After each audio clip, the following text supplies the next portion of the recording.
I didn't hear the front door creak. I felt it. It was 9:04 p.m. on a Thursday, and I was at the kitchen sink rinsing the last traces of pasta sauce from our dinner plates. The moment the cold wind slithered through the crack in the door, I knew she wasn't alone. I didn't need to look up. I didn't need to turn around. There's a kind of instinct a husband has when his world is about to collapse. You feel it in your bones first, then in your gut, then finally in your chest like a punch you never saw coming. Her heels clicked against the hardwood like tiny war drums announcing the end of something sacred. "Late again?" I asked quietly, keeping my eyes on the plate. "No lecture tonight." "Owen?" she said with a sigh that sounded too practiced. Her name was Camille, my wife, or at least she used to be. For years, we built a life that felt unshakable. Sunday morning coffee, his and hers closets, inside jokes at dinner parties. I used to think we were bulletproof, but love doesn't shatter all at once. It erodes silently, the way cliffs do under constant waves. "What's for dinner?" she asked, glancing briefly at the kitchen island. Not at me.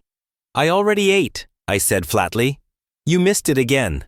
Camille dropped her keys into the bowl near the entrance. Her posture screamed detachment, like I was a coworker she barely tolerated. No smile, no apology, no warmth. Just cold, curated indifference. That's when I turned to face her. She wore a silk blouse I hadn't seen before, black with gold accents and perfume that didn't belong in our house. That's when I knew for sure. She hadn't just grown distant, she'd replaced me. "Where were you this time?" I asked, voice tight. Her eyes flickered briefly. "With Kellen," she said, like it meant nothing. Time stopped. Kellen. The name spun through my head like a dagger tossed in a blender. A real estate investor. Flashy, loud, always hanging around the country club like a mosquito in Cologne. I'd seen the way he looked at her. I just didn't think she'd look back. "You're joking," I whispered. She shrugged. "He listens. He's spontaneous. And he doesn't make me feel like I'm drowning in routine every damn day." My hands clenched the edge of the counter. "So that's what this is about? Spontaneity? You blew up our marriage because I don't whisk you off to Rome on Tuesdays?" "No," she said coldly. "I blew it up because I don't feel anything for you anymore, Owen. You became noise. I should have shouted. I should have begged, but I didn't. I stood there like a man trying to catch his own reflection in shattered glass, because deep down, I already knew." "I gave you everything," I said. "I built this life with you from the ground up, and now you're tossing it aside like it's disposable." "You gave me everything except passion," she said without blinking. "Kellen gave me that in a hotel suite last month, and again last week, and last night." I felt my stomach cave in on itself, not just from the admission, from how easily she said it. Like it was fact. Like it was Tuesday. "You cheated on me, and you're proud of it?" I asked. "I'm not proud. I'm free," she said, grabbing her coat. "I'm staying with him tonight." As she walked toward the door, she stopped and added without turning around, "Don't wait up." Then the door clicked shut. Not slammed, not forcefully, just finished. That night, I didn't cry. I didn't scream. I sat in the dark with a glass of whiskey in my hand and 1,000 thoughts running through my head. Camille's betrayal burned like acid in my throat. But what gutted me more was the years I gave her. The years I'd never get back. I replayed our old conversations, the weekend getaways, the nights we held each other and promised forever. I didn't see a single red flag then. But hindsight? Hindsight's the cruelest prophet. I checked her Instagram. Smiling at a rooftop bar, his hand on her lower back. That same blouse, same night, same lie. I started researching Kellen. Real estate mogul.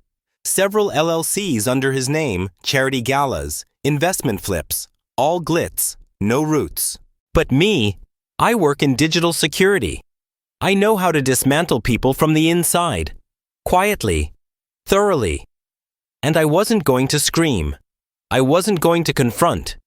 I was going to destroy. The next morning, I didn't go to work. I pulled the blackout curtains and opened my laptop. Step 1. Find the cracks. Step 2. Make them shatter. Within an hour, I had access to Kellen's digital footprint, public data, form traces, tax filings, donation records, business partner threads. I built a wall of screens, sticky notes, names, photos. There were so many red flags in his real estate filings, I thought I'd gone colorblind. Inflated valuations, quiet settlements, buried complaints. There was a pattern, and patterns were my game, but I wouldn't just expose him. No, I'd turn Camille's fantasy into a nightmare. Meanwhile, I watched her spiral from afar. She updated her social feeds to look happier than ever. "Freedom looks good on me," she captioned a photo with a champagne glass in her hand. But I saw the shakiness in her smile, the desperation in her eyes. She thought she'd won, and that's what made it beautiful, because she had no idea the storm I was about to unleash. I didn't sleep much after that night. Sleep was a luxury for the innocent, and I wasn't innocent anymore. Betrayal changes a man. Not all at once, not with fire and fury, but slowly, like smoke curling beneath a closed door. You start suffocating before you even know you're in danger. By Saturday, I had Camille's entire digital life mapped. Passwords. Easy. She used her sister's birthday. Same one I'd warned her was too predictable. Inside her email, I found it all. Hotel reservations under fake names. Secret messages to Kellen. Even photos. Intimate, mocking, cruel. They didn't just cheat. They celebrated it. She sent him snapshots from our bedroom, our bed. She wore my shirt in one. That one gutted me more than any blade ever could. But I didn't allow myself to break. Not now. Because this wasn't about heartbreak anymore.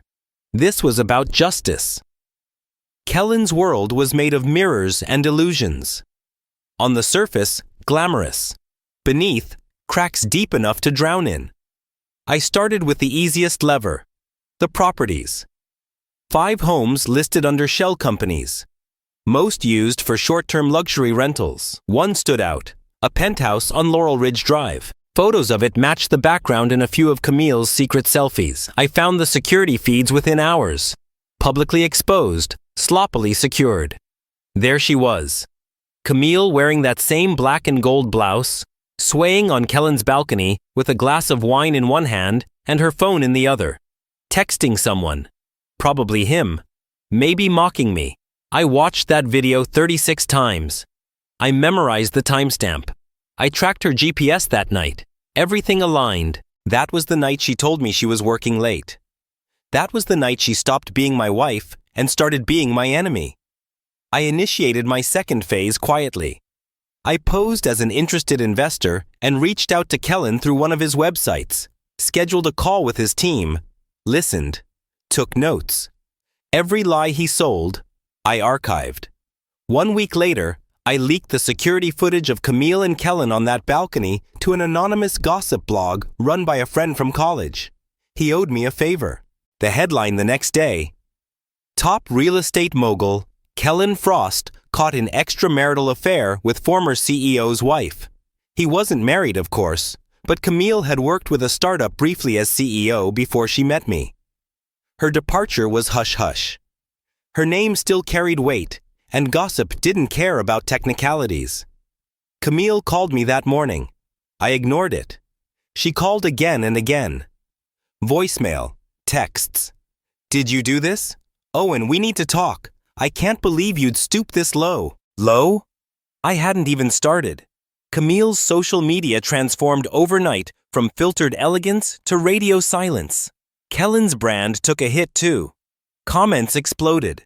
Accusations. Speculations. His PR team tried to smother the flames, but you can't douse a fire you can't see. And I was just getting warmed up. Behind the scenes, I contacted 2 of his recent clients, big players in city development. I fed them just enough to doubt his legality. Forged appraisals, discrepancies in zoning reports, ghost contractors. I didn't accuse. I merely hinted, and people with money hate risk. Contracts were paused. Inspections ordered. Audits began. Within days, His penthouse was flagged for code violations. 2 of his properties got hit with sudden foreclosure proceedings, thanks to carefully planted tips about back taxes. Camille called again. This time she cried in the voicemail, "Everything's falling apart.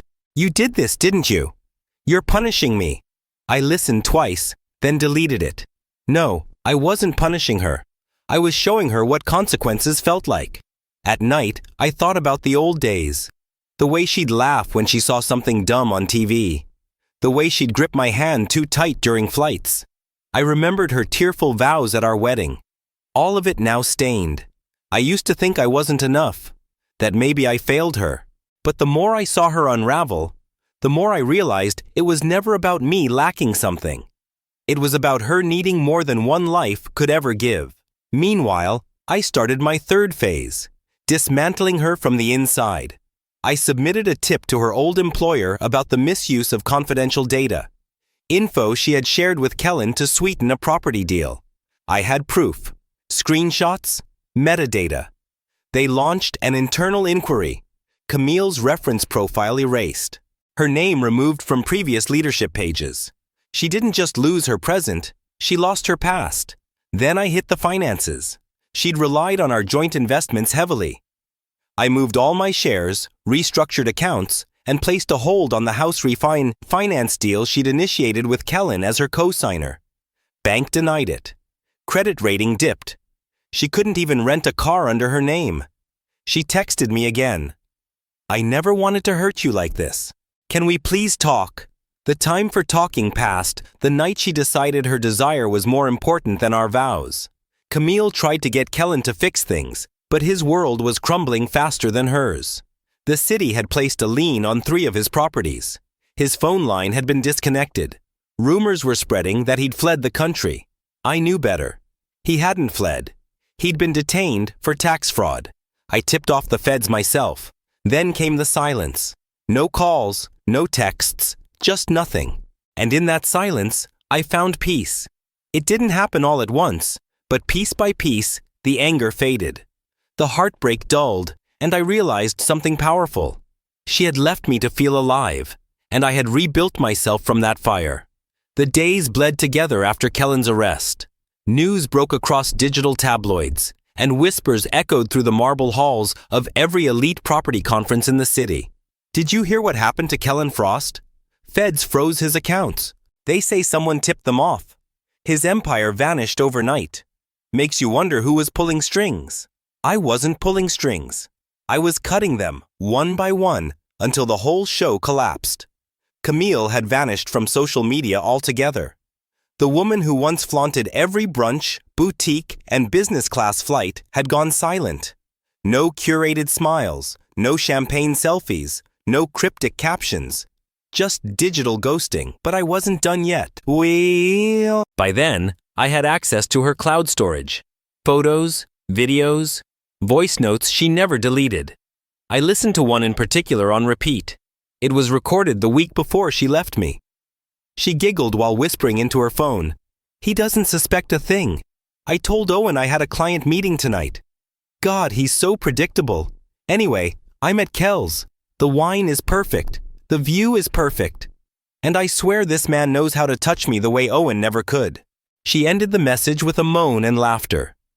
That voice note was the final blow to any remnants of forgiveness I might have considered. Not because she cheated, but because she mocked me like I was stupid. Because she lied with such joy. Because she believed there wouldn't be a reckoning. There always is. Camille's downfall wasn't as fast as Kellen's, but it was far more poetic. With her credit decimated and her reputation scorched, she tried crawling back into the business world under her maiden name. I intercepted every opportunity. I posed as a recruiter and warned companies about hiring her. I planted articles on niche business sites exposing her role in Kellen's fraud, tying her to property mismanagement and NDAs, all anonymously, of course. No slander, just suggestion, just enough to make people wary. People in power love risk until it threatens their image. Her job prospects vanished before they even began. I heard from her friend Lisa next. She texted me out of nowhere. "Lisa, Owen, Camille's not doing well. She's been couch surfing. She doesn't feel safe. Did you have something to do with Kellen's arrest? I didn't answer. What could I even say? That I'd meticulously unraveled their lives like a magician undoing a knot he never tied? That I had buried my grief so deep I'd used it as fuel to engineer ruin? No, I let her question hang. Let Camille feel what it was like to be whispered about, doubted, left behind. 2 weeks later, I ran into Camille by accident. It was a rainy afternoon, and I ducked into a bookstore cafe downtown. She was there, sitting alone at a corner table, flipping through a worn notebook, a coffee growing cold beside her. She looked smaller, not physically, but spiritually. Her hair was tied up messily. No makeup, just tired, distant eyes. Eyes that used to shine when she spoke about her future. I didn't approach her. I sat 3 tables away. She didn't notice me at first, but then she looked up. Our eyes locked. Her lips parted slightly as if to say something, but no words came. Her fingers froze on the page. She looked away first.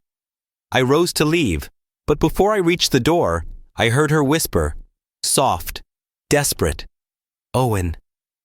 I stopped, turned halfway, said nothing. She stood, crossing the space between us like it took every ounce of strength she had. Her voice cracked. "I'm sorry." I stared at her. Not with hate, not with love, just clarity. "You're sorry?" I asked quietly. "For what?" Her eyes shimmered. "For everything. I made a mistake. I didn't realize what I had until I destroyed it. And I didn't know how much it would hurt when it was gone." I almost laughed. Not out of cruelty, but because of the irony. That's the thing about mistakes, Camille. They cost something. Yours cost everything. "I know," she whispered. "I'm not angry anymore," I said. "But I'm not who I was when you left." She looked at me then with such regret. It almost made me feel sorry for her. Almost. "Was it you?" she asked. "All of it.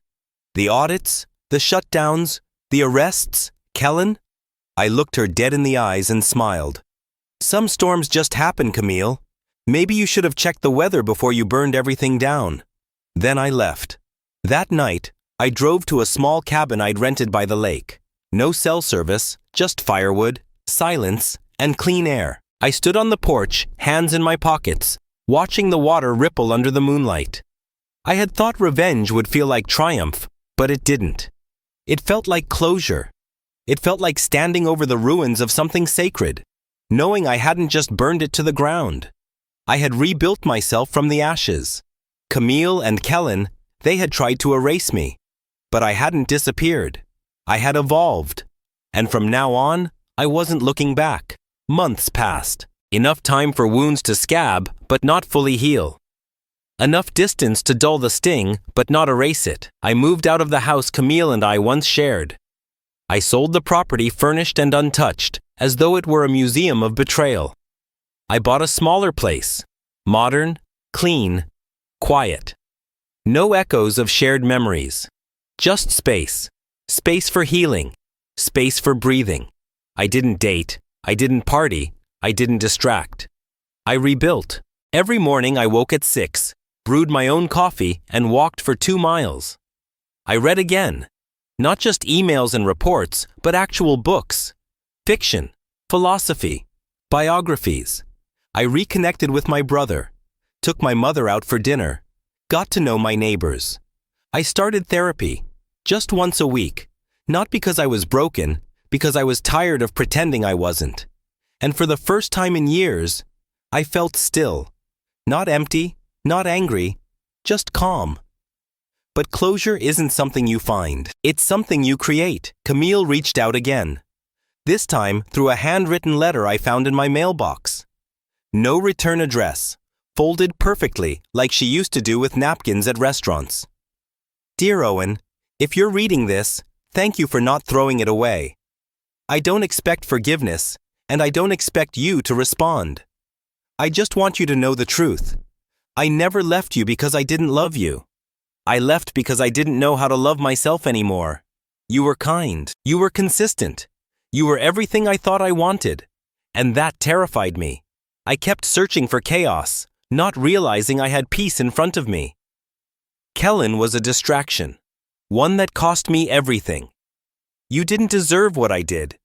I see that now. And if I have to carry that shame forever, I will. Wherever you are, be happy. You earned that much. See, I folded the letter and tucked it into a drawer. I didn't forgive her, but I acknowledged her, and that was enough. Meanwhile, Kellen's trial was underway. Tax fraud, embezzlement, breach of fiduciary duty. He'd be gone for at least a decade, maybe more. He had no clue how it all unraveled.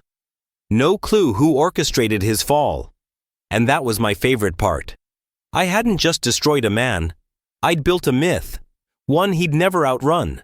I thought revenge would define me, but it didn't. It freed me, because beneath every act of vengeance was a lesson. Not for them, but for me. I wasn't a victim. I wasn't a villain. I was a man who'd been broken and rebuilt stronger. A year later, I stood in a crowded airport, suitcase in one hand, a boarding pass in the other. Destination? Copenhagen. No reason, just curiosity.